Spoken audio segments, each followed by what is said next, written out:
पिता आचार्यापेक्षा आचार्य शब्दाचा अर्थ होतो आचनोतीच शास्त्रार्थ. ज्याने शास्त्राचं अध्ययन केलेलं आहे, ज्याला शास्त्र माहित आहे, वेद विधित व्याकरण काव्य कोश, ज्याला व्याकरणाचं ज्ञान आहे, ज्याला काव्याचं ज्ञान आहे, ज्याला कोशाचं ज्ञान आहे, ज्याला ह्या सर्व त्याला म्हणतात अधीत. आज आणि ह्या आचार्यापेक्षा 10 पटीनं आचार्यानां शतम पिता, आचार्यापेक्षा 100 पटीनं पिता श्रेष्ठ असतात, 100 पटीनं पिता श्रेष्ठ असतात, आणि पित्यापेक्षा 1000 पटीनं माता श्रेष्ठ असते. सरस रक्तू पितृ माता गौरवेना निश्चिते. आणि ही तुझी सावत्र आई आहे. तो आईविषयी असं बोलतो का? कोण म्हणतंय असं? सुनीती. हिला म्हणतात सुनीती. आणि अजून सांगितलं, हे बघ मला अभागिनी म्हटली, मग काय झालं? मी भाग्यशाली नाहीच आहे ना. मी जर भाग्यवान असते, मी जर भाग्यशाली असते, तर तुझा जन्म ती येण्याच्या अगोदर व्हायला पाहिजे होता. असं नाहीये. असे श्लोक भागवतामध्ये आले की सुनीती असं म्हणते, सत्यम सुरुच्चाभिहितं भवान्मी यद्दुर्भगाया उदरे गृहीत. सत्यम सुरुच्चाभिहितं भवान्मी यद्दुर्भगाया उदरे गृहीत. आणि तिने काय खोटं सांगितलं? तिने खरं सांगितलं. महाराज, चूक होणं ही मोठी गोष्ट नाही, लक्षात ठेवा. पण झालेली चूक कबूल करणं ही सर्वात मोठी गोष्ट असते जगामध्ये. लक्षात ठेवा की कोणाचंही धाडस होत नाही, असं लक्षात ठेवा. हो, हे धाडस आहे सोनेतीचा की काय म्हटले तिनं, खरं सांगितलं. हो, खरं सांगितलंय. आणि मी अभागिनी आहेच ना. मग तिनं म्हटलं म्हणून होतं काय? अभागिनीला जर अभागिनी म्हटलं तर होतं काय, असं म्हणते सुनीती. मग तिला म्हणतात सुनीती.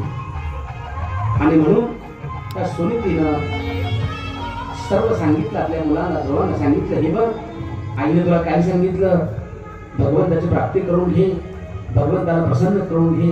या जगामध्ये असं कोण सांगतं? लक्षात ठेवा, कोणी सांगत नाही. लक्षात ठेवा. आपल्या प्रत्येकाला वाटतं आपला मुलगा इंजिनियर व्हावा, आपला मुलगा डॉक्टर व्हावा, आपला मुलगा त्या ठिकाणी काय काय व्हावं असं वाटतं. पण इथे असं कोणी एक आहे का असा व्यक्ती, अशी माता की आपल्या मुलानं पंढरीचा वारकरी व्हावा असं कोणाला वाटतं का? आपला मुलगा वैष्णव व्हावा, हो वैष्णव व्हावा असं कोणाला वाटतं का? नाही वाटत. आम्हाला असं वाटत नाही. लक्षात ठेवा. आम्हाला वाटतं की आमचं असं व्हावं, तर कोणी भक्त व्हावं, भगवंताचं भजन करावं, भगवंताची भक्ती करावी असं कोणाला वाटत नाही. लक्षात ठेवा. आपल्या पुणे जिल्ह्यातील आळंदीला एकही विद्यार्थी नसतात. लक्षात ठेवा. आळंदीला विद्यार्थी कुठे? परभणी, लातूर, मराठवाडा. ते गायकवाड कुठे? बीड, परभणी, जालना, मंठा. आपल्याकडचे कुठं? पुणे जिल्ह्यातले कोल्हापूर. आपल्याला आहे का याचं ज्ञान? आपल्याला असं वाटतं का की आपल्या मुलांना संस्कृतीचं जतन करावं, संस्कृतीची जोपासना करावी, आपल्या मुलांना ज्ञानेश्वराचं अध्ययन करावं असं मला वाटलं आजपर्यंत? असं वाटत नाही. असं वाटत नाही. लक्षात ठेवा. आणि म्हणून परमार्थ जर जगवला असेल तर, म्हणजे मी तुम्हाला तुमच्या भावना दुखवायच्या नाही, परमार्थ जर जगवला असेल तर तो मराठवाड्यात जगवला. लक्षात ठेवा. मराठवाडा जिथे ज्या ठिकाणी, हो तुम्ही कधी परभणीकर गुरुजी रंगनाथ महाराज परभणीकर यांचं कधी वाङ्मय वाचा. आणि म्हणून अरे हे बघ, तुला तुझ्या आईने सांगितलं परमात्म्याची प्राप्ती करून घे, की चुकू नको. मग तो कुठे आहे? वेवेष्टि व्याप्नोति सकलं जगत्. तो कुठे नाही. विठ्ठल जळी स्थळी भरणा, विठ्ठल जळी स्थळी भरणा, विठ्ठल जळी स्थळी भरणा. वा वा. कुठे नाही विठ्ठल जळी स्थळी भरला भरिता ठावो नाही वरला विठ्ठल बाप मागे चुलता विठ्ठल भगिनी हरी राता विठ्ठले विन चाड नाही गोता विठ्ठल कोईचे दैवत महाराज तुम्हाला सर्वांना आश्चर्य वाटत असेल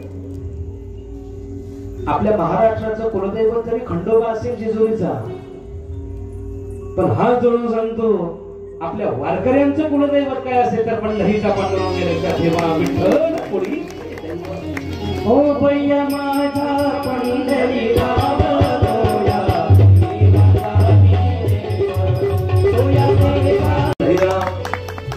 या देवांचा ही देव आणि म्हणून तो कुठे नाही उपनिषदामध्ये असं आद्यगुरु शंकराचार्य असं उपनिषदामध्ये म्हणतात ईसा वास्य विदम सर्वं यत्किंचित जगत्याम जगत् तेन त्यक्तेन भुंजिथा मा गृध कस्यस्य धनम चराचरामध्ये चारी व्यक्ती आहे चराचरामध्ये जोड्या आहे तू जा तुम्हाला सर्वांना हात जोडून सांगतो एक साधं उदाहरण सांगतो लक्षात ठेवा तुम्ही परमात्म्यासाठी एक पाऊल पुढे टाका एक पाऊल कळतं ना तुम्ही भगवंतासाठी एक पाऊल पुढे टाका भगवंत हजारो पाऊल यायला तयार आहे पण आमचा एक पाऊल निघतच नाही जाऊ का नको करू का नको काही त्रास येतो आहेच का काहीतरी इथून सुरुवात आहेच का अरे वा रे वा असे तर आम्ही हुशार माणसं आहे आणि आम्ही मार्क्या व्यक्तीवर विश्वास ठेवतो पण ज्यावेळी देवावर विश्वास ठेवण्याची वेळ येते ना त्यावेळेस माणूस 100 वेळा विचार करतो तेरा साथ निभाएगा तेरी बिगड़ी हो तेरी बिगड़ी बनाएगा मगर त्यावेळी विश्वास जरूर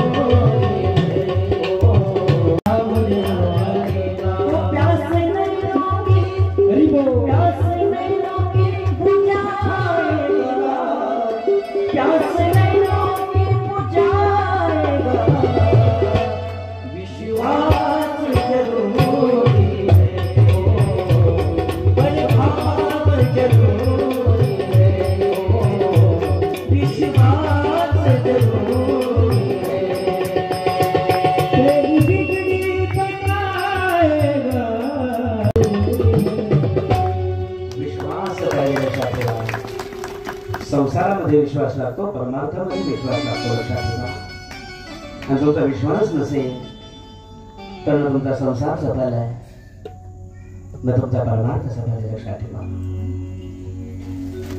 प्रापंचिक जीवन जगत असताना स्वतः विश्वास असावा लागतो आणि म्हणून सांगितलं गेलं जा तो परमात्म्याची प्राप्ती करून घे आता आईची आज्ञा आईची त्या ठिकाणी आज्ञा कशी मोडायची ध्रुव निघालेले आहे नारद महर्षींना देवानं पाठवलं की आजचं वैराग्य पहा वैराग्य स्मशानांते पुराणांते स्मशानामध्ये गेल्यानंतर वैराग्य होतं पुराण ऐकल्यानंतर वैराग्य होतं अनेक गोष्टीमध्ये वैराग्य निर्माण होत असतं पण जाज्वल्य वैराग्य नसतं लक्षात ठेवा वैराग्य असं पाहिजे पंचदशीमध्ये विद्यारण्य स्वामी असं म्हणतात दोष दृष्टीर जिहासाच्या पुनर्भोगेषु दीनता आपण नामवरांच्या अनुयायी आहोत माऊली असं म्हणतात झळझळून महिलांनी या भक्तीच्या मातीला वैराग्य असं पाहिजे विषयांमधलं वैराग्य पाहिजे एकच ओळी सांगतो म्हणजे तुमच्या लक्षामध्ये येईल माऊली म्हणतात तेही विषय वैराग्य तेही विषय वैराग्य जे आत्मलाभाचे भाग जेणे ब्रह्मानंदा योग्य होती जीवन एखाद्या व्यक्तीला जर विषयांमध्ये वैराग्य निर्माण होत असेल तर सर्वांना हात जोडून सांगतो ती परमार्थातली फार मोठी साधना आहे. लक्षात ठेवा, ती परमार्थातली फार मोठी साधना ही विष्णुवेद. म्हणजे वैराग्य पहा म्हटले ध्रुवांचं, आणि वैराग्य पाहिल्यानंतर नारद महर्षी आले. नारदांनी सांगितलं, मुनयं परविनियस्य निसंगे जन्मभि. अरे यस्य यत् दैव विहितं तस्तेन सुखदुःखयोः. आई वडील बोलतच असतात, आणि आई बोलली म्हणजे काय असं घर सोडायचं असतं का? जा म्हटले घरी जा. अजून तुझं हे वय नाहीये परमात्म्याची प्राप्ती करून घेण्याचं. अरे या परमात्म्याच्या प्राप्तीसाठी सोन्याची पर्वत करवती पाषाण अवघे रानो राण कल्पतरू परिया दुर्लभ विठो. असे माझ्या गुरु तुकोबांच्या अभंग गाण्यामध्ये परिया दुर्लभ विठोबाचे योगियाच्या ध्यानी जाताना तुळसी तो आपासी मागे, तो आपासी जाताना तुळसी. योगियाच्या ध्यानी जाताना तुळसी तो आपासी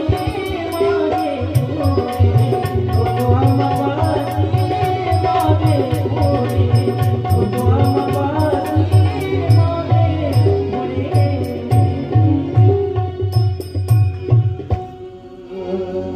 तो आपासी. योगियांच्या ध्यानी जाताना तुळसी तो आम्हापासी. असं वर्णन आलं. योग धियांघ्रि पंकजम.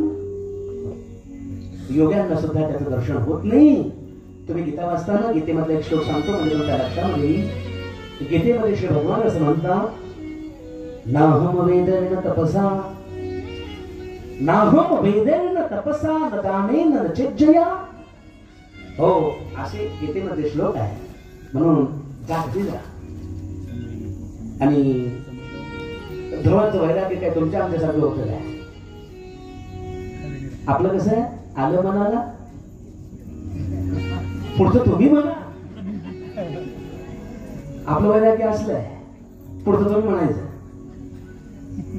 आपलं वैराग्य असं नाहीये. आणि हे ध्रुवांचं वैराग्य होतं. ध्रुवांनी सांगितलं, इथोनिया उठवो माथा मरणा वाचो सर्वदा. तुका म्हणे आता मेलो तरी राहणार. आता काय शरीर राहिलं काय नाही राहिलं काय, काय आता काय, आता काय नाही. आता इथून जाणार नाही. आणि ध्रुव पास झाले ना, नारदांच्या परीक्षेमध्ये ध्रुव पास झाले. आणि मग नारदांनी एक सिद्ध मंत्र दिला. गुरु सिद्ध असेल तर शिष्य सुद्धा सिद्ध होतो. लक्षात ठेवा. हो, गुरु नारदांनी मंत्र दिला आणि सिद्ध मंत्र दिला की हे बघ, ह्या मंत्राचा तू जप करायचा. मरणात त्रायते, ज्याचं मनन केल्यानंतर रक्षण होतं त्याला मंत्र म्हणतात. वारकरी संप्रदायामध्ये अशी सिद्ध मंत्र आहे. दुर्गा सप्तशती मधला प्रत्येक श्लोक, प्रत्येक मंत्र सिद्ध आहे. लक्षात ठेवा, प्रत्येक मंत्र सिद्ध आहे. प्रत्येक. आणि मग एक सिद्ध मंत्र दिला. सांगितलं तर तात गच्छ भद्रन्ते यमुनास्तकं शुचिः पुण्यं मधुर्वनं यत्र सानिध्यं नित्यदा हरिः. शुकदेव महर्षी राजा परीक्षितला सांगत असताना असं सांगतात की ध्रुवांना सांगितलं, तो कुठे जा, यमुनेच्या तटावर जा. अनेक वन आहे, पण ते मधुरवन जिथे नित्य भगवंताचा वास आहे, तिथे नित्य हरीचा, मधुरवनामध्ये नित्य हरीचं सानिध्य आहे. त्या मधुरवनामध्ये जा आणि या मंत्राचा जप कर. कोणता मंत्र दिला? त्या मंत्राचा आपण सर्वजण 2 मिनिटं जप करू. सर्वांनी हाताने टाळी वाजवायची आणि त्या मंत्राचा जप करायचा. ओम नमो भगवते वासुदेवा. ओम नमो भगवते वासुदेवा. ओम नमो भगवते वासुदेवा. ओम नमो भगवते वासुदेवा. वासुदेवाय प्रभु नंदना. वासुदेवाय प्रभु नंदना.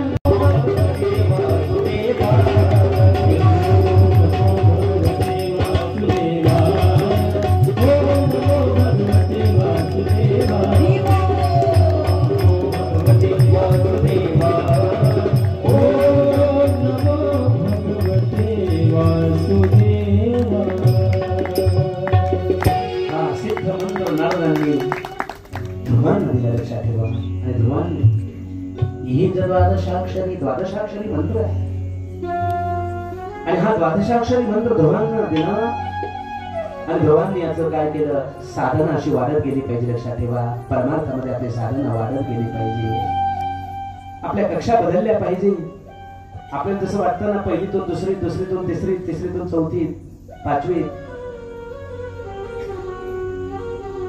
का 2, 4, 5 वर्ष एकाच इयत्तेमध्ये राहावं असं वाटतं कोणाला? एकाच इयत्तेमध्ये नाही म्हटले पाया मजबूत करू. अरे किती दिवस एकाच इयत्तेमध्ये किती दिवस राहायचं? आपल्याला वाटतं की नाही आपल्या कक्षा बदलल्या पाहिजे. परमार्थामध्ये सुद्धा कक्षा आहेत, लक्षात ठेवा, बदलल्या पाहिजे. धर्माची साधना बदलू लागली. त्रिरात्रांते 3 दिवसात रात्रीतनं एकदा कपित्थ पादराशना हा फलभक्षण करून साधना केली. दुसरा महिना लागला की लगेच साधना बदलती. षष्ठे भगवदिनी आता 3 दिवसात नव्हतं, आता 6 दिवसातून आता फलभक्षण ध्रुव करत नाहीये. आता तृणपर्णादिभिः, तृण म्हणजे गवत, पर्ण म्हणजे पानं. तुम्ही ज्ञानेश्वरी वाचली ना, तुम्हाला जीवनामध्ये काही कळालं नाही तर एक गोष्ट तुम्हाला सर्वांना पाया पडून सांगतो, तुम्ही सर्वजण मरण्याच्या अगोदर ज्ञानेश्वरी वाचा. तसं मरू नका, लक्षात ठेवा, तसं मरू नका. मरायच्या आधी एकदा ज्ञानेश्वरी वाचा. तसा मरण्याचा तुम्हाला अधिकार नाही, लक्षात ठेवा. आपण महाराष्ट्राच्या मातीमध्ये जन्माला आलो. ज्ञानेश्वरीमध्ये सर्व सांगितलं. क्लेशोधिकतरस्तेषाम् अव्यक्तासक्तचेतसा, तहानेल्या तहानची पियावी, भुकेल्या भुकची खावी, अहोरात्र मावी मवावा वारा. साधना सांगत असताना कशी खडतर साधना असते, लक्षात ठेवा. साधनेला फळ असतं. देवाची साधना वाढू लागली. तृतीय महिन्यामध्ये तृणपर्णादिभिः, तृतीयं च तथा मासं नवमे नवमे हनी. आता फक्त यमुनेचं ते तीर्थ, यमुनेचं ते सर्व तीर्थ प्राशन करत आहेत, लक्षात ठेवा. जल आणि साधना वाढत गेली. चतुर्दवै मासं द्वादशे हनी. आता 12 दिवसात नाही एकदा. आता पाणी पण नाहीये, आता वायू भक्षण आहे. वायूमध्ये सुद्धा ताकद असते. सकाळी जे लवकर 4 वाजता उठून फिरायला जातात ना, वायू ताकदवान असतो, वायू. पण माणसं, म्हणजे कोणाला वाईट वाटू देऊ नका, माणसं फिरायला जातात पण एवढं तुला बांधून जातात, हवाची नाही मग हवा गेली नाही पाहिजे कशाला. अरे काय तुझ्या कशाला झालं? अरे ते हवा ताकदवान आहे. आणि हा सगळं पण सर्व मोठी वगैरे घालून तोडून बांधून दिसला पण नाही पाहिजे, ओळखू पण आला नाही पाहिजे, चालतं. अरे ते वायूसाठी तर तुला व्यायाम करायचा आहे. वायू तो गेला पाहिजे. त्या वायूमध्ये ताकद आहे, हवेमध्ये ताकद आहे. आज ध्रुव वायू भक्षण करताय. द्वादशे हनी. 5व्या महिन्यामध्ये तर सर्व सीमा, सर्व त्या ठिकाणी ओलांडली भगवाननी, लक्षात ठेवा, भक्तीची. आणि आज वायूवर, जे मुख्य वायू आहे प्राण, त्या प्राणावर नियंत्रण केलं भगवाननी. संपूर्ण पृथ्वीतलावरचा वायू बंद झाला. सर्व देवता भयभीत झाली. आणि देवतांना असं वाटलं, काही देवतांना ते आसूर आला की काय. आणि सर्व ते देवता भगवान विष्णूंकडे जातात आणि म्हणतात की आता ह्या पृथ्वीचं रक्षण करा. वायू, प्राणवायू राहिला नाही आणि प्राणवायूच ह्या पृथ्वीवर यायला तयार नाही. कोण असुर आला माहिती नाही, तुम्ही रक्षण करा. सर्व विष्णूकडे जातात. भगवान विष्णू सांगतात मा भैष्ट भिवू नका, असे शुकदेवांचे शब्द आहे श्रीमद भागवतामध्ये. भगवान विष्णू सांगतात मा भैष्ट उत्तान पादी मैसंगतात्मा. उत्तान पादाचा पुत्र ध्रुव आणि माझा आत्मा आता एक झालेला आहे. व्यष्टीमधनं समष्टीमध्ये यानं प्रवेश केलेला आहे. आणि ध्रुवाचा आत्मा आणि परमात्म्याचा आत्मा आता एक झालेला आहे. मा भैष्ट भिवू नका. आणि मग भागवतामध्ये असे श्लोक येतात. शुकदेव महर्षी राजा परीक्षितीला सांगतात आज पहिल्यांदा परमात्मा मधुरवनामध्ये जात आहे. कोणाला देण्याकरता जात नाही, भक्ताला देण्याकरता जात नाही, कोणाचा उद्धार करण्याकरता जात नाही, कुणाचा संहार करण्याकरता मधुरवनामध्ये परमात्मा जात नाहीये. तर शुकदेवांचे असे शब्द आहेत. श्री शुकदेव महर्षीच्या परीक्षेला सांगत असताना असं सांगतात की मधुर वनम भृत्य दृदृक्षया, मधुर वनामध्ये परमात्मा भक्ताचं दृदृक्षय हा शब्द आहे संस्कृत मध्ये. दृश्य दर्शने हा धातू आहे. आज मधुर वनामध्ये परमात्मा ध्रुवांचं दर्शन घेण्याकरता जात आहे की असा अद्भुत बालक आईची कटू वचन ऐकली, माझी प्राप्ती करून घ्यायला निघाला, असा कसा अद्भुत बालक आहे. त्या बालकाचं दर्शन घेण्याकरता परमात्मा ध्रुव त्या मधुर वनामध्ये आले. त्या लक्षात ठेवा, मधुर वनम भृत्य दृदृक्षया. आणि परमात्मा काय कल्पना करा, मधुर वनामध्ये ध्रुव बसलेले आहे आणि समोर परमात्मा आलेले आहे. आपल्याही जीवनामध्ये असा योग यावा. हो, आपल्याही जीवनामध्ये, सर्वांच्या जीवनामध्ये असा योग यावा. आणि परमात्मा ध्रुवांना सांगताय, डोळे उघड आणि डोळे उघडून मला पहा. ध्रुवांनी डोळे उघडल्यानंतर पाहिलं तर शशांक चक्रम सकिरीट कुंडलम सपीत वश्रम, चतुर्भुज आणि शंख चक्र सर्व सर्व आयुधासह परमात्म्याची मूर्ती, परमात्मा त्या ठिकाणी उभे. आणि परमात्मा ध्रुवांना सांगताय की ध्रुव काहीतरी बोला. आता ध्रुवाचं वय होतं 5 वर्षाचं. किती वर्षाचं? 5 वर्षाचं. 5 वर्षाच्या मुलाला काय बोलता येतं? लक्षात ठेवा, परमात्म्याची कृपा झाली तर मुके पण बोलू लागतात. आणि परमात्म्याची कृपा झाली नाही ना तर बोलणाऱ्यांची सुद्धा वाणी बंद होते. लक्षात ठेवा, त्याची कृपा लागते. लक्षात ठेवा, मुकम वाचालम करोती पंगुम गिरिम गती. मुके बोलता वाचालम करोती. काही काही माणसं म्हणतात त्याला वाचाल बनवतात का, काही श्लोकाचा अर्थ कळत नाही, काय नाही, ते असं म्हणतात. वाचालम करोती त्याला परमात्मा वाचाल बनवतात काय? वाचालम करोती शब्दाचा अर्थ असा आहे, वाचा अलंकारण करोती. परमात्मा त्या व्यक्तीची वाणी अलंकृत करतात. लक्षात ठेवा, हो, वाणी पुरस्कृत करतात. लक्षात ठेवा, हो, दयाचे विसाट शब्द सुखे घनो नीती वेद सदेह सच्चिदानंद कान होवा वातो. आणि मग ध्रुवांना बोलता येत नाहीये. ध्रुवांच्या गालाला तो शंख, पांजरी नावाचा शंख, ध्रुवांच्या कपोल म्हणजे गाल असे शब्द आहे भागवतामध्ये. आणि ज्ञानेश्वरीमध्ये पण असे शब्द आहे. ध्रुवांच्या गालाला तो शंख लावला, कपोल शंख ती शिवतिली. गालाला शंख लावला परमात्म्यानं आणि ध्रुव वेदाची ही मती लावला, बोलो ध्रुव बोलू लागला. ध्रुवांनी 12 श्लोकामध्ये परमात्म्याचं स्तवन केलं. असं शुकदेव महर्षीच्या परीक्षेला भागवतामध्ये सांगतात. ध्रुव बोलत असताना ध्रुव 5 वर्षाचा बालक असं बोलू लागले, योमतः प्रविश्य ममवाच विमां प्रसूतां संजीवयत्यखिल शक्तिधरस्वधाम्नां अन्यं च हस्तचरणश्रवणत्वगादीन् प्राणो नमो भगवते पुरुषाय तुभ्यं. यो अंतः प्रविश्य ममवाच विमां प्रसूतां. ज्यानं माझ्या शरीरामध्ये ज्यानं माझ्या प्रवेश केला, यो अंत प्रविश्य ममवाच विमां प्रसूतां संजीवयत्यखिल शक्तिधरस्वधाम्नां अन्याश्च हस्तचरण श्रवणत्वगादीन्. ज्ञानेंद्रिय कर्मेंद्रिय सर्व सर्व ध्येय लक्षात ठेवा. अन्याश्च हस्तचरण श्रवणत्वगादीन् प्राणान् नमो भगवते पुरुषाय तुभ्यं. असं स्तवन केलं ध्रुवांनी. भगवान प्रसन्न झाले. लक्षात ठेवा, ध्रुवांचे 2 विवाह होतात आणि 2 विवाह झाल्यानंतर असं सांगतात की ध्रुव 36,000 वर्ष ध्रुवाने राज्य केलं. किती हजार वर्ष? 36,000 वर्ष ध्रुवांचं राज्य होतं. 36,000 वर्ष. आणि 36,000 वर्ष ध्रुवाने राज्य केल्यानंतर त्या ठिकाणी ध्रुवांचे 2 विवाह होतात. आणि परमात्म्यानं असं स्थान दिलं ध्रुवांना. लक्षात ठेवा,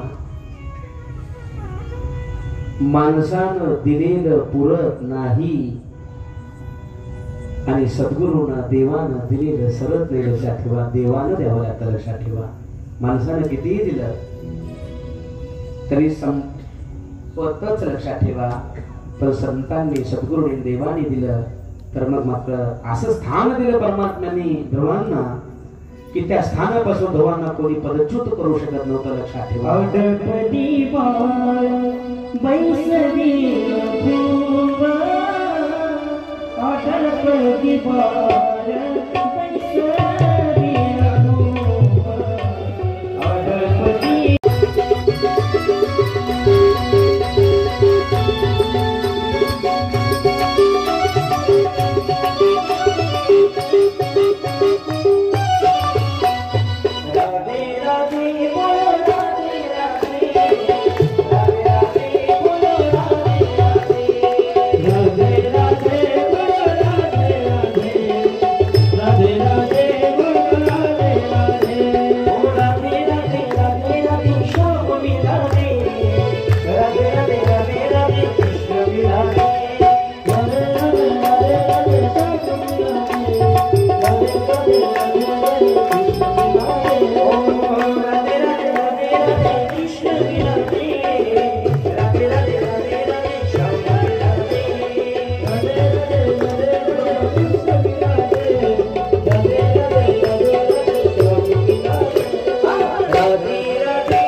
जपते प्रभु नाम की माला, या हनुमान एक और राधा एक बाला, और राधा एक बाला, जहाँ सूरज सबसे पहले आकर तारे बना डेरा, वो भारत देश है मेरा, वो भारत देश है मेरा। हा देश आपला लक्षात ठेवा. भाजरी दीप्त धातोय पाणी महर्षींचा. मग भारतच म्हणत चालला. माणसाला भारत म्हणायचे थोडे काय जरा त्याच्यामध्ये धातू आहे, प्रत्यय आहे. पाणी महर्षी भाजरी दीप्त चकाक नाही, प्रकाश नाही. जो ज्ञानामध्ये रत आहे, जो भक्तीमध्ये रत आहे, जो वैराग्यामध्ये रत आहे, त्याला भारत म्हणतात. लक्षात ठेवा. भक्ती आणि वैराग्य. आणि म्हणून भरत सर्व सोपवणारी गंडकी नदीच्या तीरावर गेले आणि हरणी पाणी पिण्याकरता आलेली होती. आणि हरणी पाणी पिण्याकरता आल्यानंतर आता स्नान करायला आले होते. त्या हरणी गर्भवती होती. सिंहाचा आवाज ऐकला आणि तिच्या उदरातून तो शिशु पाण्यामध्ये गंडकी नदीमध्ये पडला. ते शिशु वाहत जाऊ लागला. दया आणि भरत आला आणि त्या शिशूला उचललं, बालकाला उचललं. लहानपणी सर्वांचीच बालक चांगली असतात, मोठं झालं का लहानपणी फार मोठंच असतं. पण जसे जसे मोठे होतील तसे तसे एक एक रंग आपल्याला पाहिजे होतो. एक एक याचा काय रंग आहे हो. मग मात्र त्याचा गोंडसपणा कुठे जातो काय कळत नाही. लक्षात ठेवा. आणलं ना उचलून, पूजा करायला लागली तर मांडीवर येऊन बसायचं. फुलं आणण्याकरता गेलं की मागं मागं जायचं. भगवंताचा जप करू, नामाचा जप करू लागले की मांडीवर बसायचं, ध्यान करायला लागले की तिथे येऊन बसायचं, छंद लागला. गंमत बघा, राज वैभव सोडलं, सर्व सोडलं आणि मरताना हरणाचं कसं होईल? हरणाचं कसं होईल? गेला नाही जन्म व्हायला, पुढचा जन्म हरणीच्या गर्भामध्ये जाऊ लागला. हरणी गर्भा गेला,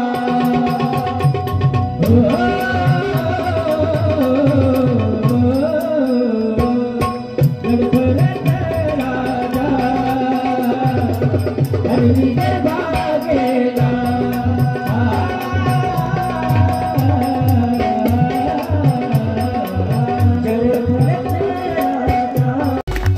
हरणी गर्भा गेला, झाला एक जन्म गेला. पुढच्या जन्मामध्ये मात्र लक्षात ठेवा, पुढच्या जन्मामध्ये यांनी ठरवलं बोलायचंच नाही आणि पुढचा जन्म उच्च कुळामध्ये मिळाला. या जन्मामध्ये केलेली साधना, या जन्मामध्ये केलेलं तप हे कधी वाढलं जात नाही. लक्षात ठेवा, तुम्ही असं समजू नका आम्ही या जन्मामध्ये भक्ती केली, आम्ही या जन्मामध्ये तप केलं आणि ते वायाला गेलं, असं समजू नका. लक्षात ठेवा, वायाला काही जात नाही. लक्षात ठेवा, उच्च कुळामध्ये जन्माला येईल, श्रीमंत घराण्यामध्ये जन्माला येईल, बुद्धिमान घराण्यामध्ये जन्माला येईल, ही मागच्या जन्मात साधना असते. लक्षात ठेवा, किंबहुना संत कुळामध्ये जन्माला येईल. तुम्ही गीता वाचली तर लक्षात येईल, प्राप्य पुण्य कृतां लोकां ऋषित्वां शाश्वतीं मतिं शुचिनां श्रीमतां गेहे योग भ्रष्टोभिजायते. योग भ्रष्ट पुरुषाचं वर्णन करत असताना जे योग भ्रष्ट असतात ते उच्च कुळामध्ये जन्माला येतात. काही काही जे योग भ्रष्ट असतात ते बुद्धिमान घराण्यामध्ये जन्माला येतात, जन्मताच बुद्धी. काही काही कुलवान घराण्यामध्ये जन्माला येतात. ही मागच्या जन्मातली साधना आहे. सूर्य उगवताना पाहिला का? सूर्य उगवताना नाही पाहिलं. सूर्य उगवताना पुढे पुढे भाग्यवंतांनी पाहिलं. मग सूर्य उगवताना जर तुम्ही पाहिला असेल तर सूर्य आधी येतो का सूर्याचा प्रकाश आधी येतो? वा वा, सूर्याचा प्रकाश आधी येतो. लक्षात ठेवा, आधी सूर्य येत नाही. त्याला आपल्या मराठी भाषेमध्ये पूर्वी जुनी माणसं म्हणायचे तांबडं फुटलंय. आधी सूर्य येत नाही, आधी सूर्याचा प्रकाश येतो. तसं ज्ञानी पुरुष जन्माला येत असताना तो पुरुष आधी येत नाही, आधी त्याचं ज्ञान प्रगट होतं, मग तो महात्मा माझ्या ज्ञानोबरायांचं येत असताना ज्ञानोबरायांचं वर्णन केलं. ज्ञानोबराय आले नाही, आधी ज्ञान प्रगट झालं. लक्षात ठेवा, हो ते चालते ज्ञानाचे बिंब, तयाचे अवयव ते सुखाचे कोण, माणूसपणाची भांबते लौकिक जगा. तैशी दशेची वाट न पाहता वैशेची गावा नेता, बालपणीच सर्वज्ञता वरी तया. ते लहानपणीच सर्वज्ञता माझ्या ज्ञानोबरायांना वरलं होतं. लक्षात ठेवा, हो तसे हे बोलले नाही. जर पुढच्या जन्मामध्ये म्हटलं आता बोलायचं नाही, मौन राहिले, मग काहीच बोलायला तयार नाही, काही काम करायला तयार नाही. मग आई वडील होते तोपर्यंत सांभाळ चांगला झाला. मग घरातली माणसं, आता तुम्हाला मी प्रश्न विचारतो, तुम्ही घरामध्ये प्रिय आहात की तुमचं काम प्रिय आहे? घरामध्ये तुम्हाला कळतंय ना मी काय बोलतो? तुम्ही घरामध्ये सर्व आवडता, तुम्ही प्रिय आहात की तुम्ही करणारं काम तुम्ही काम करता म्हणून प्रिय आहात?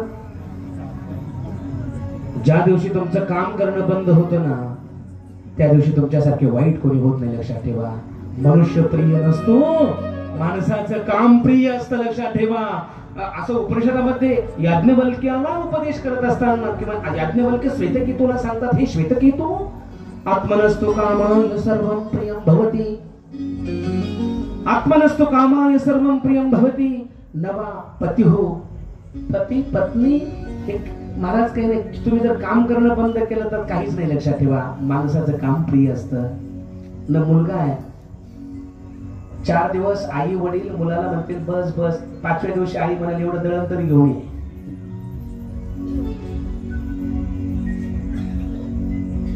इथं कोणी कोणासाठी थांबायला तयार नाही. तुमचं काम प्रिय आहे, तुम्ही प्रिय नाही. लक्षात ठेवा. ज्या दिवशी तुमचं काम बंद होतं, ज्या दिवशी तुमचं हे सर्व बंद होतं, त्या दिवशी तुमची हेळसांड होते. लक्षात ठेवा. तुमचा तिरस्कार होतो. लक्षात ठेवा. असं हे जग आहे. लक्षात ठेवा. तिरस्कार केला जातो. आणि म्हणून यांनी ठरवलं बोलायचंच नाही. बोलले नाही. आई वडील होते, सांभाळ झाला. भावाने घराच्या बाहेर काढून दिलं. परंतु आत्मा रामश्च म्हणून मस्त जंगलामध्ये राहायचे. चिंता नाही, काही नाही. चिंता नसेल ना माणसाचं शरीर मस्त असतं. लक्षात ठेवा. आणि चिंता लागली की त्याला रोगच लागला. किती खाल्लं तरी त्याचं काय, त्याला ते अंगी लागत नाही. आता काय अंगी लागत नाही काही कळतच नाही. चिंता सख्या बहिणी, चिता चिंता समाख्याता. फक्त बिंदू म्हणजे अनुस्वाराचा फरक आहे. चिंता जिवंत माणसाला जाळते आणि चिंता फक्त मेलेल्या माणसाला जाळते. पण दोघी बहिणीच आहे, सख्या बहिणी होत्या. त्याचं चरित्र येतं भागवतामध्ये, कथेमध्ये त्यांचं चरित्र येतं. दोघी सख्या बहिणी होत्या, पण दोघींमध्ये खूप मोठं अंतर आहे. आणि हे मस्त शरीर झालं. एक दिवशी सिंधुसैबर देशाचा राजा रहुगण हा पालखीमध्ये बसून चाललेला होता. एक आजारी पडला, त्याला झुंपलं आणि हाच आपला सेवक आहे म्हणून जडभरताला पालखीला लावलं. आणि जडभरताला पालखीला लावल्यानंतर आता जडभरत संत होते. लक्षात ठेवा. ब्रह्मज्ञानी जडभरत होते. लक्षात ठेवा. पण चालताना ते किडा मुंगी सर्व पाहायचे. लक्षात घ्या. संत चालताना बोलताना तरी तुमच्या आमच्यासारखी दिसत असतील, तुमच्या आमच्यामध्ये वावरत असतील. तर संतांचं बोलणं, संतांचं चालणं, संतांचं पाहणं, पश्यन शृण्वन स्पृशन जिग्रहण नश्यन गच्छन स्वपन श्वसन फलपन विसर्जन गृह्णन विशन विषन्नपी. संतांचा व्यवहार हे काही सामान्य व्यक्तीसारखं असतं का? हे सामान्य व्यक्तीसारखं नसतं. लक्षात ठेवा. संतांचं चालणं, संतांचं फलपन विसर्जन गृह्णन विशन विषन्नपी हे संपूर्ण जगाच्या कल्याणाकरता असतं. लक्षात ठेवा. आणि मग हे चालत असताना किडा मुंगी आली की पाय थोडा असा म्हणजे उडी मारायचे. उडी मारली की याचं डोकं वर, रहुगणाचं डोकं वर पालखीला लागायचं. हा क्रोधित व्हायचा आणि म्हणायचं मित्र शिक्षा करेल, दंड करेल वगैरे. हे तिघे जण सांगायचे आम्ही चांगलीच चालतो, पण नवीन जो आलाय ना तो आपल्या कळपातला नाही, हा नीट चालत नाही. आम्ही चांगले पण हा जो आता आपण लावला ना हा मात्र नीट चालत नाही, असे त्याला सांगायचे त्या रहुगणाला. रहुगण वगैरे काही काही बोलायचं रहुगण, पण जन्मात कधी बोलले नाही. लक्षात ठेवा. संत कधी बोलत नसतात. लक्षात ठेवा. किंबहुना आता जडभरताला वाटलं आपण जर बोललो नाही तर याला अधोगतीला जावं लागेल. म्हणून जडभरताला बोलणं ठरवलं. किंवा भागवत कथेमध्ये शुकदेव महर्षी या कथेचा अर्थ सांगत असताना असं सांगता, संत ज्या व्यक्तीचा भार आपल्या खांद्यावर घेता, संत ज्या व्यक्तीचा भार आपल्या खांद्यावर घेता, संत त्या व्यक्तीचा उद्धार करतात. संत त्या व्यक्तीचा जडभरतानं रहुगणाला आपल्या खांद्यावर घेतलं होतं आणि म्हणून जडभरताला वाटलं बोलावं. सांगितलं तो कोणाला शिक्षा करणार, कोणाला शिक्षा देणार? शरीराला शिक्षा देणार तर शरीर हे नाशवंत आहे.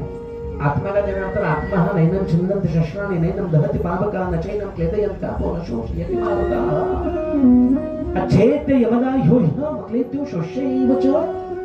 नित्य स्थिर आहे, त्याला तो कशी शिक्षा देणार? आणि हे सर्व असं बोलताना पाहिल्यानंतर त्यांना असं पालखीतून डोकावून पाहिलं. कोण आहे? यज्ञोपवीत होतं. मस्तिष्क पाहिलं आणि त्याला पालखीतून उडीच मारली खाली आणि चरणाला लागला. म्हटला की तुम्ही कोण आहात? मी कशाला भीत नाही म्हटला. हा रहुगण म्हटलं मी कशाला भीत नाही जगामध्ये. श्री शुकदेव महर्षी राजा परीक्षितीला सांगत असताना असं सांगतात की हे राजन, तो रहुगण असं म्हणतो, नाहम विशंके सुरराज वज्रा, नाहम विशंके सुरराज वज्रा नत्रक्ष शोनान यमस्त दंडा. नागनेर का पाणीर, मी कशाला भीत नाही. मी इंद्राच्या वज्राला भीत नाही, मी यमाच्या दंडाला भीत नाही, मी आगडीला भीत नाही, मी कशाला भीत नाही. पण ब्रह्मकुलाचा अपमान झाला. हो, साधू पुरुषाचा अपमान झाला तर मी ठार देतो. आणि म्हणून हे भगवान आपण कोण आहात आपला परिचय द्या. त्यावेळेस त्या जडभरतानं सांगितलं, हे रघुवर, आणि तू एका प्रांताचा राजा आहे हा भरत. समोची भारत देशाचा मालक होतो मी. आणि संत संघाला जाताना असं जातात का पालखीत बसून? संत संघाला जात असताना कसं जातात? संत संघ जात असताना कशा पद्धतीने जाण्यात गेलं पाहिजे राजाला उपदेश केला. आणि भूगोल खगोल याचं ज्ञान सांगितलं, लक्षात ठेवा. आणि जडभरतानं राजा त्या ठिकाणी असं सांगतात की त्या जडभरतानं राजा रघुवंशाचा उद्धार केला, लक्षात ठेवा. आणि नंतर श्री शुकदेव महर्षी त्या ठिकाणी भूगोल खगोल याचं तत्वज्ञान राजा परीक्षितीला सांगतात. सप्तद्वीप सांगतात. पहिला द्वीप आहे जम्बूद्वीप, दुसरा द्वीप आहे त्या ठिकाणी लक्षद्वीप, तिसरा आहे शाल्मली द्वीप, क्रौंच द्वीप, शाकद्वीप आणि कुशद्वीप, आणि 7व्या क्रमांकाचा आहे पुष्कर द्वीप. या सप्तद्वीपांचं त्या ठिकाणी शुकदेव महर्षी राजा परीक्षितीला चिंतन सांगतात. नंतर त्या ठिकाणी ही सर्व कथा सांगत असताना आता या ठिकाणी पृथ्वीपासून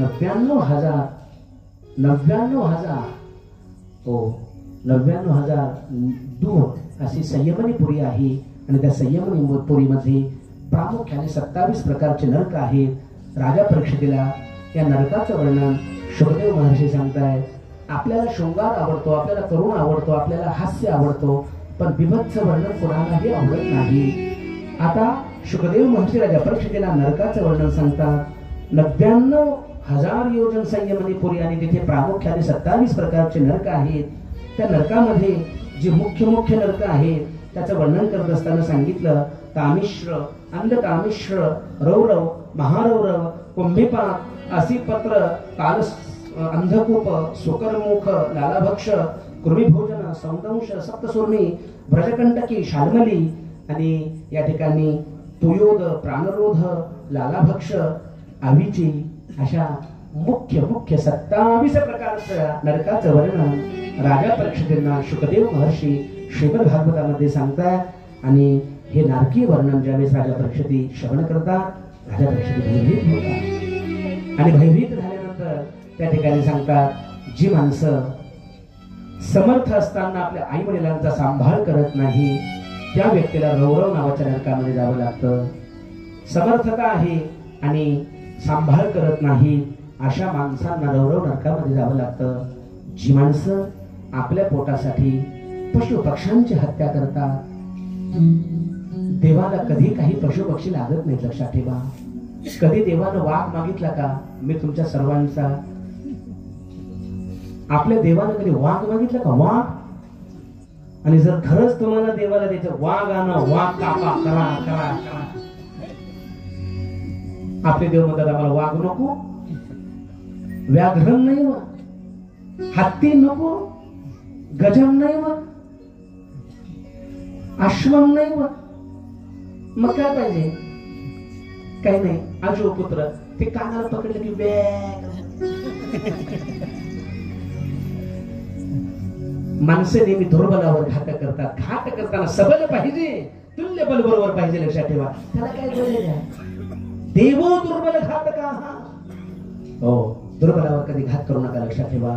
आपल्या पोटासाठी प्राण्यांची हत्या करू नका, महारौरव नरकामध्ये जावं लागतं, असं वर्णन श्री शुकदेव महर्षी राजा परीक्षितीला करताय. उच्च कुलामध्ये जन्माला येणं आणि कर्म नीच करणं. तुम्ही जर उच्च कुलामध्ये जन्माला आला तर कर्म पण उच्च पाहिजे, लक्षात ठेवा. आलात उच्च कुलामध्ये, आलात उच्च कुळामध्ये आणि कर्म नीच आहे. कुंभीपाक नावाच्या नरकामध्ये जावं लागतं. जी माणसं वेदावर निष्ठा ठेवत नाही, धर्मावर निष्ठा ठेवत नाही आणि आपल्या संस्कृतीवर निष्ठा ठेवत नाही, अशांना सुद्धा त्या ठिकाणी नरकामध्ये जावं लागतं, लक्षात ठेवा. सुकरमुख नावाच्या नरकामध्ये जावं लागतं. जी माणसं, शास्त्रामध्ये असं सांगितलं, मोठ्या पदावर आहे, मोठ्या पदावर आहे, पण त्या पदाचा गरिमा, त्या पदाची महिमा, अपराधी सोडून द्यायचे, निरपराध द्यायला फाशी. त्या पदाचा गरिमा, त्या पदाचा महिमा जर समजत नसेल तर उपयोग नाही. लक्षात ठेवा, अशांना सुद्धा प्राणरोग नावाच्या नरकामध्ये जावं लागतं. आणि असं नारकीय वर्णन राजा परीक्षितीने ऐकलं. राजा परीक्षित भयभीत झाले आणि राजा परीक्षित भयभीत झाल्यानंतर मग हे फक्त भगवंतानं माणसाला त्या ठिकाणी सुधारण्यासाठी हे सर्व नरकाचं वर्णन सांगितलं.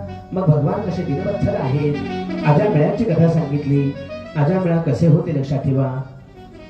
इतकं सुंदर अजामिळाचं चरित्र होतं, पण शेवटच्या क्षणाला त्यांच्या बुद्धीमध्ये बदल झाला. असा संग त्यानं केला. लक्षात ठेवा, जो संग मी सांगू नये, वक्त्याला मर्यादा असते. असं नाही तर अजामिळाचं पूर्वीचं चरित्र इतकं चांगलं होतं. लक्षात ठेवा, माणसाच्या बुद्धीमध्ये केव्हा बदल होईल हे सांगता येत नाही. आणि त्या संघामुळे अजामिळाच्या जीवनाची अधोगती झाली. परंतु शेवट संत महात्मे चातुर्मासासाठी आलेले होते आणि चातुर्मासासाठी आल्यानंतर कोरडी भिक्षा दिली. आणि कोरडी भिक्षा दिल्यानंतर अजामिळाच्या ज्या त्यानं त्या शब्द, स्पर्श, रूप, रस वगैरे सर्वांच्या तो त्या विषयांमध्ये असा तल्लीन झालेला होता. त्यांना फक्त संतांनी सांगितलं, आता जो बालक जन्माला येईल त्याचं नाव नारायण ठेवा. आणि एक जर भगवंताचं नाव शुद्ध मुखानं आपल्या मुखामध्ये येत असेल तर शास्त्रकार सांगतात, भागवतामध्ये सांगतात, शुकदेव महर्षी राजा परीक्षितीला सांगतात, गोकोटिदानम ग्रहणे शुकासी प्रयाग गंगा युतकल्पवासा यज्ञायुतं मेरु सुवर्णदानम.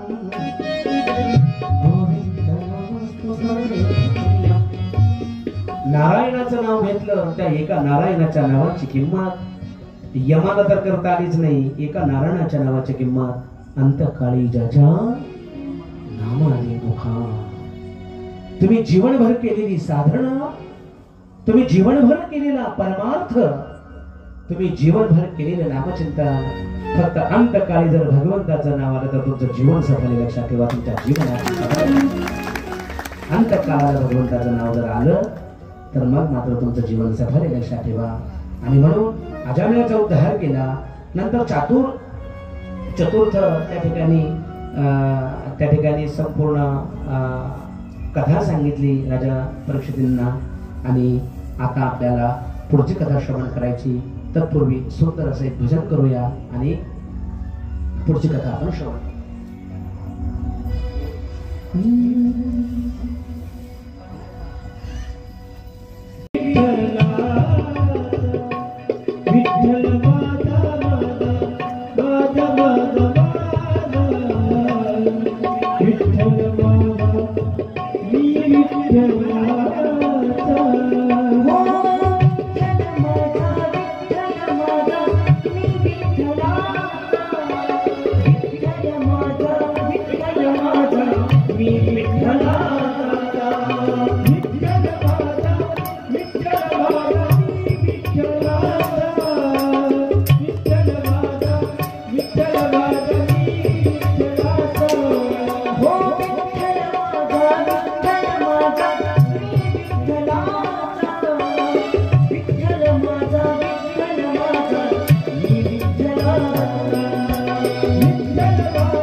आणि अशा पद्धतीनं त्या ठिकाणी तुम्ही त्याची भक्ती कशी करा.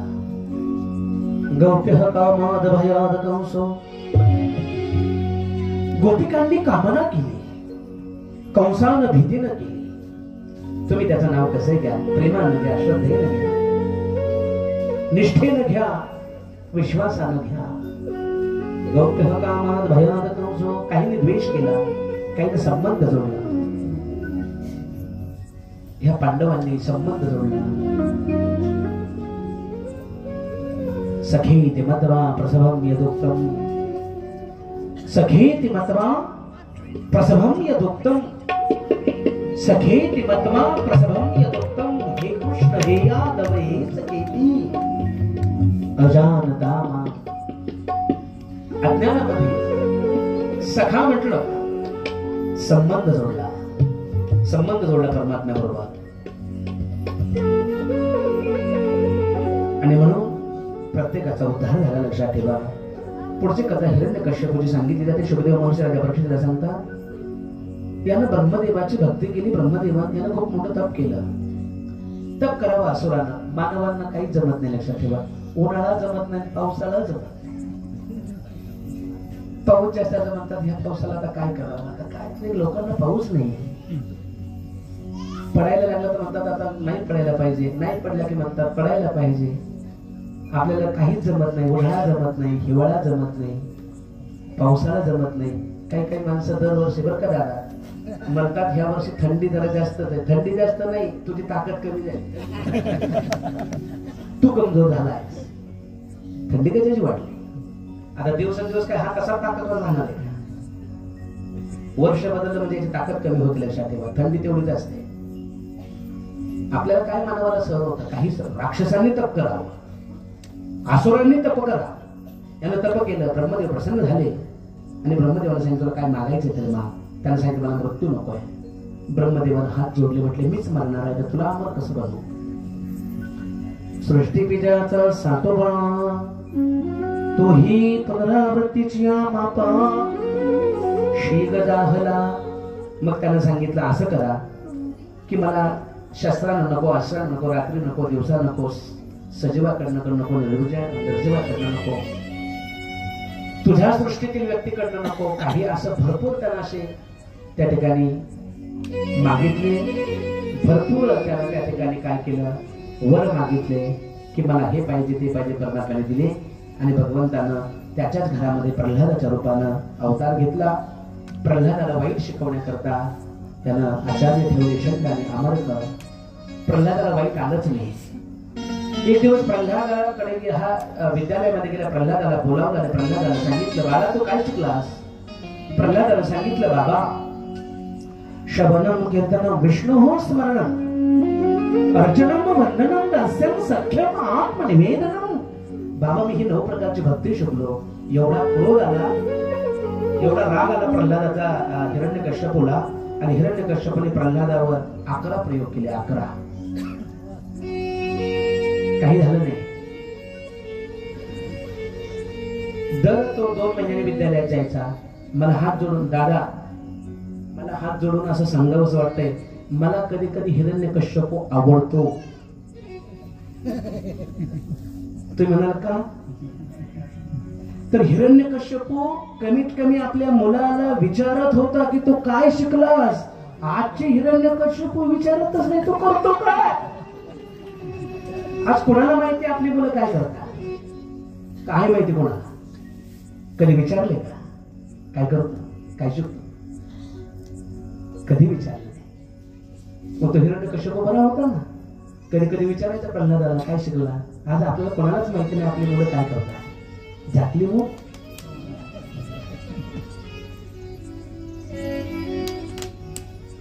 प्रल्हादाला विचारलं तू हिला तुला कुठे शिकवलं? मला कुठे शिकवलं नाही.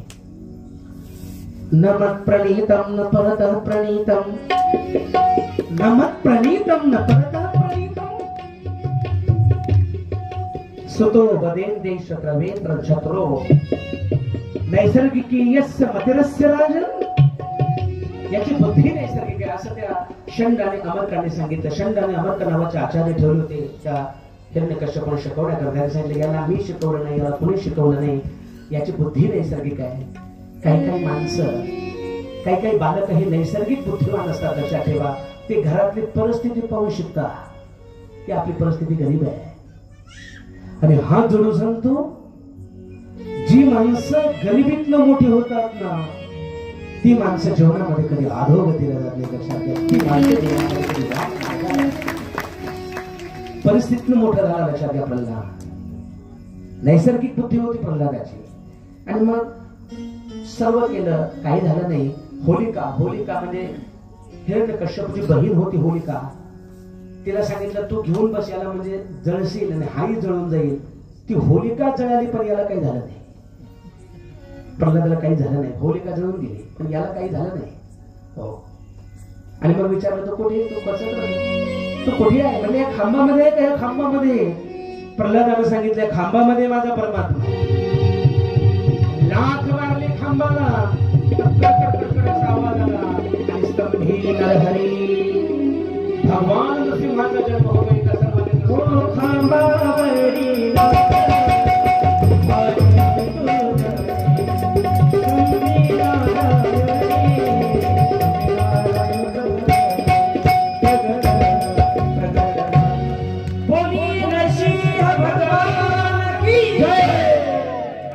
भगवंताचा जन्म होतो आणि नरसिंह भगवान संपूर्ण शरीर मानवाचं आणि शिर फक्त सिंहाचं असा नरसिंहाचा अवतार होतो.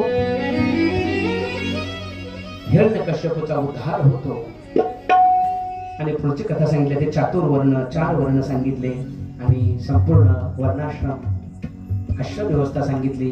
ब्रह्मचर्य गृहस्थ वानप्रस्थ आणि संन्यास. ह्या गृहस्थ आश्रमावर 3ही आश्रम अवलंबून आहेत. ब्रह्मचर्य आश्रम अवलंबून, वानप्रस्थ आश्रम अवलंबून आणि संन्यास आश्रम अवलंबून आहे. म्हणून शास्त्रामध्ये सांगितलं धन्य गृहस्थ आश्रमा. गृहस्थ आश्रमावर 3ही आश्रम अवलंबून असतात. म्हणून 3 आश्रमांचं 4 आश्रमांचं वर्णन केलं. नंतर हरी अवताराची कथा सांगितली जाते.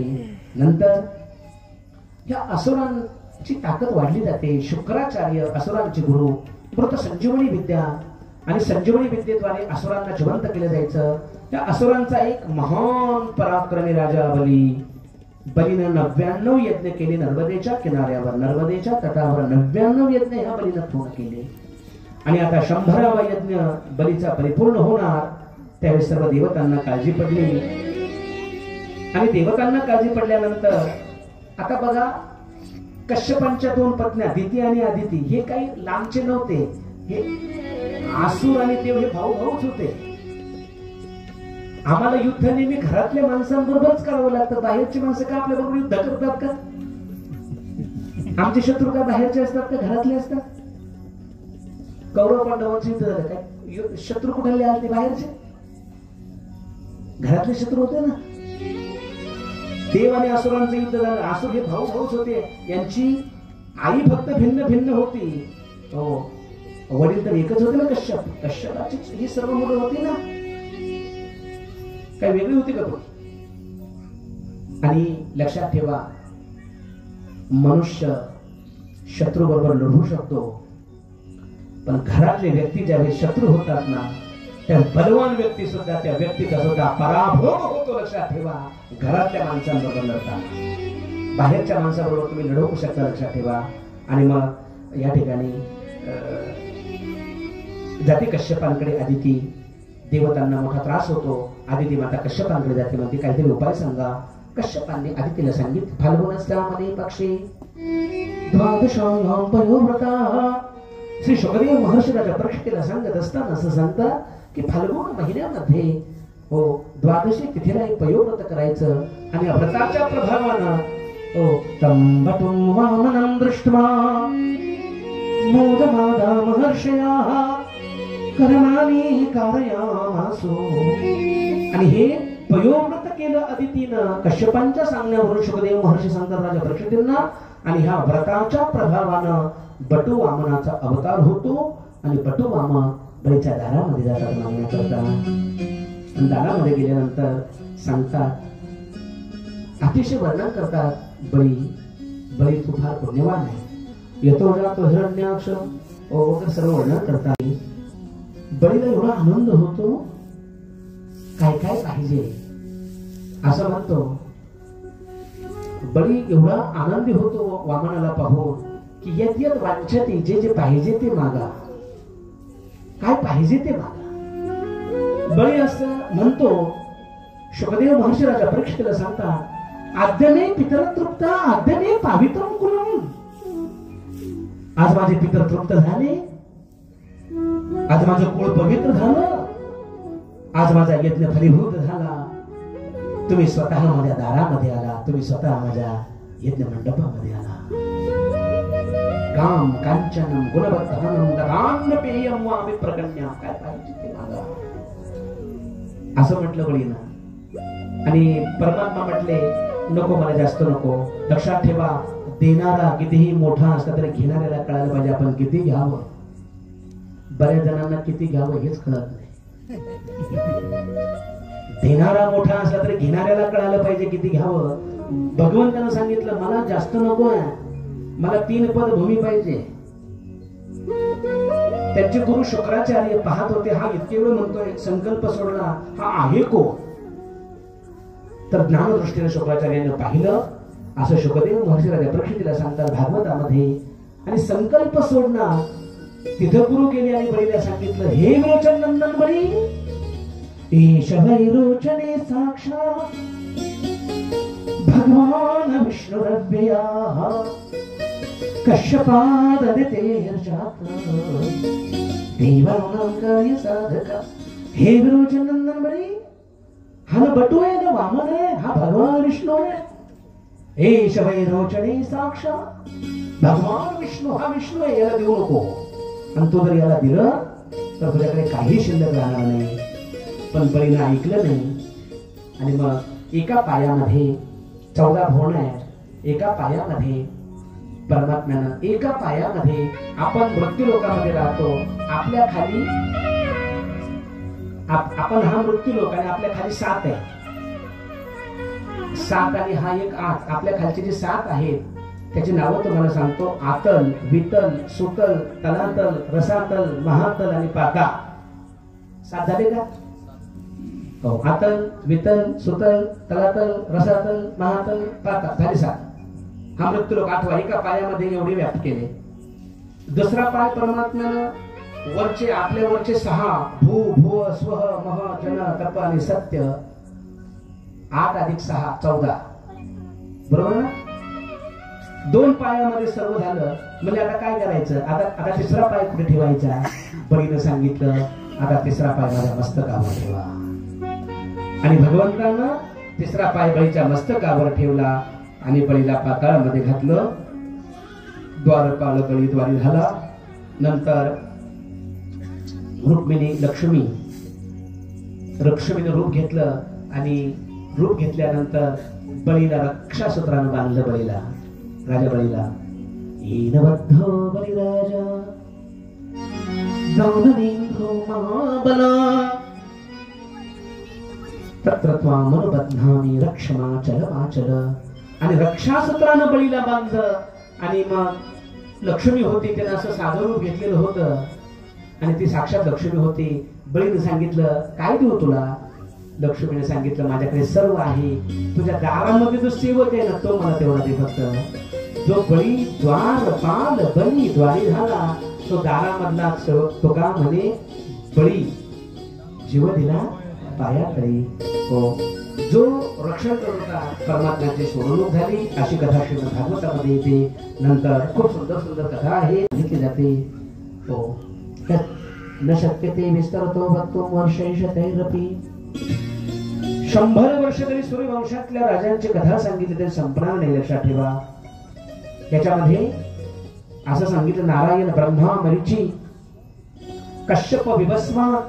त्या विभस्मानाला 10 मुलं झाली श्राद्धदेव म्हणून. आणि त्यांना त्या श्राद्धदेव म्हणून 10 मुलं झाली.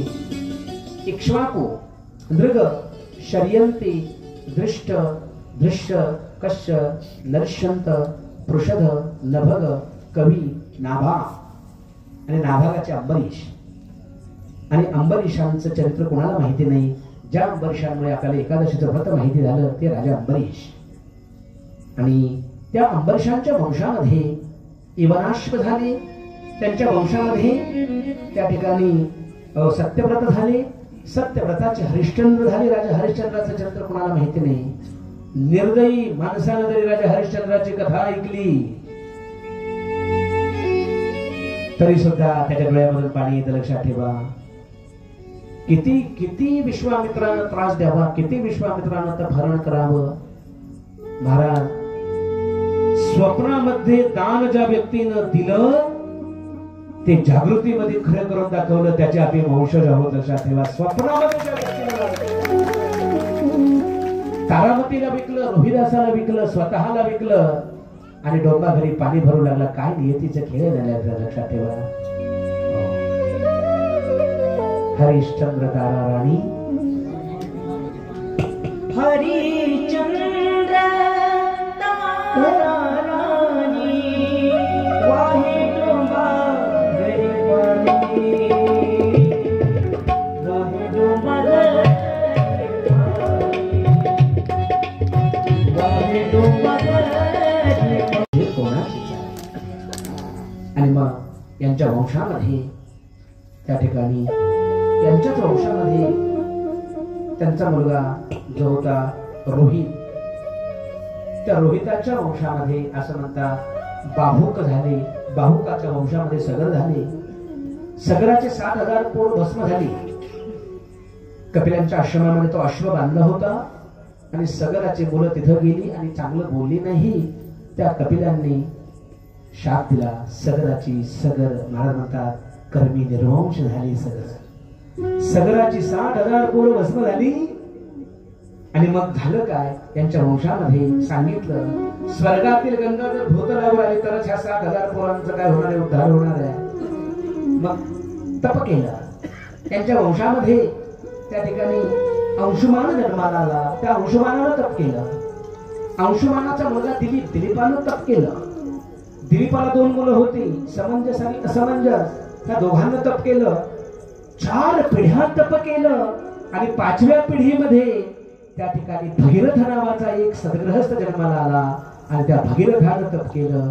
आणि भगीरथाच्या तपानं स्वर्गातील गंगा भूतलावर आणली. म्हणून तिला आजही भागीरथी म्हटलं जातं. आणि ही भागीरथी ह्या भूतलावर आली. आणि ह्या भागीरथीनं त्या सर्व सगळ्यांच्या मुलांचा उद्धार केला. हो, सकल समृद्धम सकल सौभाग्यम सकल वसुधायाम. ही जी गंगा आहे ना, सकल समृद्धीला देणारी गंगा, सकल सौभाग्याला देणारी गंगा, सकल वैभवाला देणारी गंगा. आणि ही गंगा माझ्या भगीरथानं आणली आणि आपल्या सर्व पूर्वजांचा उद्धार केला. म्हणून तिला भागीरथी. आजही माणसं भागीरथी म्हणतात. कोणत्याही नदीमध्ये स्नान करावे तर मला म्हणतात, काय म्हणतात, भागीरथी. भागीरथीमध्ये यांच्या वंशामध्ये ऋतुपर्ण झाले. यांच्या वंशामध्ये सौदास झाले. यांच्या वंशामध्ये अश्वक झाले. खडवांग झाले. दीर्घबाहू. दीर्घबाहूच्या वंशामध्ये रघु झाले. रघुचे अज, अजाचे दशरथ. आणि दशरथाच्या उदरी आज मर्यादा पुरुषोत्तम प्रभू श्री रामचंद्रांचा जन्म होतो. लक्षात ठेवा. आणि ही त्यांची परंपरा अशी होती. हो, मंगल भवन. ओ मंगल भवन मंगल भारी दशरथ अजित बिहारी. राम सिया राम सिया राम राम सिया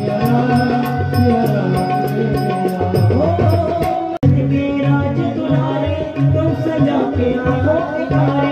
दशरथ के राज दुलारे तुम सजा के आंखों पुकारे. ओ सूर्यवंश के सूरज, ओ रघुकुल के उजियारे. राजीव नयन मोरे, ओ राजीव नयन मोरे. मधुबन बारी राम कहानी सुनो रे. राम कहानी, राम कहानी सुनो रे. भागवतामध्ये 9 स्कंदामध्ये या ठिकाणी 24 अध्याय आहेत. 12 अध्यायामध्ये रामचंद्रांच्या वंशाचं वर्णन आहे आणि 12 अध्यायामध्ये चंद्रवंशाचं वर्णन आहे. ज्या वंशामध्ये भगवान कृष्ण परमात्माचा अवतरण होणार आहे. आणि 12 अध्यायामध्ये रामचंद्रांच्या वंशाचं वर्णन आहे. तुम्हाला सर्वांना विनंती आहे, जर तुम्हाला कधी वेळ मिळाला तर आज अयोध्येला मोठं राम मंदिर झालेले लक्षात ठेवा. सर्वांनी पाहण्याकरता एकदा तरी जाऊन या. लक्षात ठेवा, अतिशय सुंदर रामाचं मंदिर आणि अतिशय सुंदर या ठिकाणी पराक्रमी राजे जन्माला आले. आणि हे सर्व चरित्र आपण आता उद्या पाहणार आहोत. आता फक्त आपण भगवान कृष्ण परमात्म्याचं दिव्य जन्म आपण साजरा करणार आहोत. भगवंतानं या ठिकाणी अवतार घेत असताना या ठिकाणी सर्व चयन केलं. आणि सर्व चयन करत असताना वाराचं चयन केलं. वाराचं, त्या वाराचं चयन करत असताना बुधवाराचं चयन केलं. त्याची 2 कारणं सांगतो. बुधवाराचं चयन याच्यासाठी केलं की पहिलं कारण असं आहे, हरिवंश पुराणामध्ये याची कथा येते. भगवंताला चंद्रवंशामध्ये अवतार घ्यायचा होता. आणि आपण तर राशी पाहिल्या, 12 राशी आहेत. 12. आणि ह्या सर्व राशीचा एक स्वामी असतो, मालक असतो. चंद्राचा पण एक स्वामी आहे. आणि चंद्राचा जो स्वामी आहे तो बुध आहे. म्हणजे चंद्राचा मूळ पुरुष हा बुध आहे. प्रत्येक ग्रहाला एक स्वामी असतो, प्रत्येक ग्रहाला एक मालक असतो. चंद्राचा मूळ मालक, चंद्राचा मूळ पुरुष हा बुध आहे. जर आपण ज्योतिषशास्त्राचं चिंतन केलं तर आपण जास्त, दादा इथे बसलेले, आपण जास्त ज्योतिषशास्त्र सांगू नये. दादा समोर जास्त ज्योतिष सांगणं म्हणजे तुम्हाला असं वाटेल दादांना सर्व येतं, तुम्ही काय सांगता, मी ती काही सांगत मी फक्त भागवतातलं सांगतो. तर चंद्राचा मूळ पुरुष हा बुध आहे. मग देवाला असं म्हटलं, ज्या वंशामध्ये आपल्याला जन्माला यायचे त्या वंशाच्या मूळ पुरुषाला आनंद व्हावा म्हणून परमात्म्यानं बुधवाराचं चयन केलं. लक्षात ठेवा, परमात्म्यानं बुधवाराचं चयन केलं. आणि बघा ना, आज आपल्या या शिवचिदंबर स्वामी मंदिरामध्ये आज खरोखर स्वामीजींची इच्छा आहे आणि देवानं ज्या वाराचं चयन केलं तो वार आज आहे. लक्षात आज बुद्ध शंकर योग म्हणजे बुधवार आहे. आज बुधवार आणि परमात्मा बुध व्यस्तता असून त्या ठिकाणी आमच्या देवदेठण गावचे जे कार्य किंवा कार्यकुशल किंवा अतिशय असे त्या ठिकाणी निष्ठावंत असे असणारे सरपंच या ठिकाणी विश्वास भाऊ गुंगार हेही या ठिकाणी आले. या ठिकाणी त्यांना मी हृदयापासून त्याला शक्य असतील, या ठिकाणी आमचे महाराज असतील. वा वा वा, आमचे महाराज आले, त्यांना मी मनापासून धन्यवाद देतो. या ठिकाणी आमचे दत्तात्रय लोखंडे बापू आले, त्यांच्यावर आमचे नाना त्यांना घेऊन येतात, त्यांना मनापासून धन्यवाद देतो. एकदा सर्वांनी आमच्या गुणीजनांसाठी एकदा